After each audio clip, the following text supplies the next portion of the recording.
to my film and TV channel. We've got a comedy drama miniseries, a dramedy, shall we say, miniseries, created by Tina Fey, Lang Fisher and Tracy Wigfield.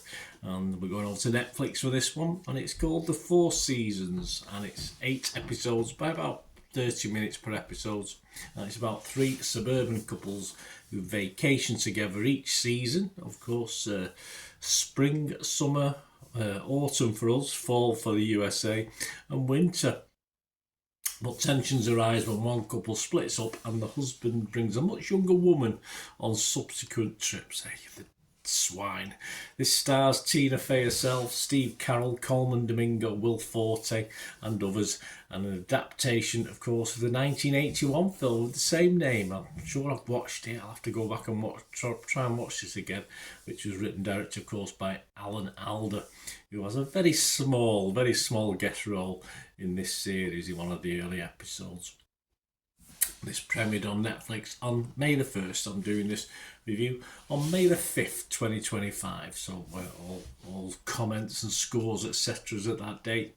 Yeah, so a nice acting group here playing a nice story at times. Obviously mixed up characters, interesting. A really nice, uncomplicated watch for me, helped by a nice tight 30-minute episodes. I did watch it in one sitting. I probably could have watched it in 2. By about episode 7, I wasn't quite enjoying it as much. That's because I binge watched it, and I would have liked to have perhaps done it over a couple of sessions. Other people, Lucy Mangan from The Guardian, she loved it. She gave it 80. She said, part White Lotus without fatalities, part Gilmore Girls on HRT or Golden Girls with Men. Yeah, The Four Seasons is Faye and her writing and acting ensembles on fine form. Everything informed by her rigorous intelligence, wit and experience. Of course it is. Tina Fey is one of my favourites, and I'd gladly watch a chat for 8 episodes to a stuffed dummy in a corner, to be honest with you. But of course, with this ensemble, her part writing of this matched perfectly. She's not too much laugh out loud, but plenty of sort of smiling and grinning like a cat from me. Maggie Fremont of the TV Guy scored it 7. She said the series as a whole isn't going to be the most exciting comedy of the year. Well, yeah, you're probably right on that one.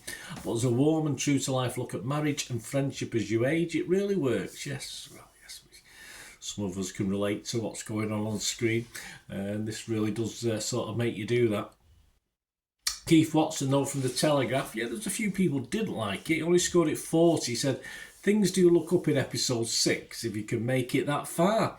What a waste of the assembled talent. I don't think Keith had a good day, but he wasn't alone. Other people thought a similar, weren't as enjoyed it as much as certainly I did, and some of the critics did. Yeah, it's sort of throwback humour. It's perhaps from another time. It is, 80s sort of humour. It's nothing 2020s about this as far as edginess and modern comedy is concerned. But I think the demographic it's aiming at, old farts like me, a little bit younger perhaps, I don't think there's too much wrong with this. Fortunately, this negativity from Keith was generally in the minority, but there was a big chunk of people like that. And we can see what chunk was like that because in Rotten Tomatoes, 40 of their critics were fresh and 12 were rotten. 77% positivity. The website's consensus welcoming as a lakeside vista and occasionally just as placid. The Four Seasons isn't as breezily funny as creator Tina Fey's best work, but often just as witty and wise. Yes, absolutely. Metacritic, 29 critics and 14 were positive, 13 were mixed, so not totally convinced, and 2 were negative, giving it a score of 61 out of 100. Rotten Tomatoes audience, Joe Public, of course, as I said, probably an older audience. I wouldn't imagine your teenagers would sort of get much of a kick from this and watching it. But Rotten Tomatoes audience, 68% uses a 7.6 out of 10. And the one we always have a look at, just over 4,500 scores and reviews as I'm doing this, Internet Movie Database. It's getting a healthy 7.3. Yep, and personally, I was fresh on Rotten Tomatoes on this. I was positive, as you can imagine, and I'm going to give this a healthy a healthy 7 out of 10. I enjoyed this. So let us know your thoughts, guys, of this. As I say, probably watch it in a couple of sittings, unless you want to. It's not want to binge watch it. I think it'd been 6 episodes. Fine, I would have watched it in one sitting and been okay. I thought 8 was probably pushing it a little bit, but. As I said, Miss Faye probably makes it all worthwhile for me anyway. So that's a personal opinion on that. But overall, very, very, very good dramedy. Not laugh out loud particularly, but yeah, a big smile on my face some of the time watching it. Let us know your thoughts, guys. Let us know your comments. It'd be great to hear them, please. If you like what I try and do on the channel, it's always much appreciated if you can support it in any way you can, from just being a subscriber, or we do have memberships, and there are ways of helping me out, helping the channel out, and all I ever ask is for you to keep watching and listening to find out how. Please to help me out, guys. If you watch the ads, if the ads on this YouTube ads, that helps in a very little way, but it all helps. It all, watch the pennies and pounds look after themselves, they say, don't they? Or the pennies or the 10p's look after themselves. But if you watch the ads or follow the links on the ads as well, that's always a nice way to support the channel. If you sort of hang on for it, I've done that. I watched other people's and followed the ads, just something I fancied, which does happen from time to time.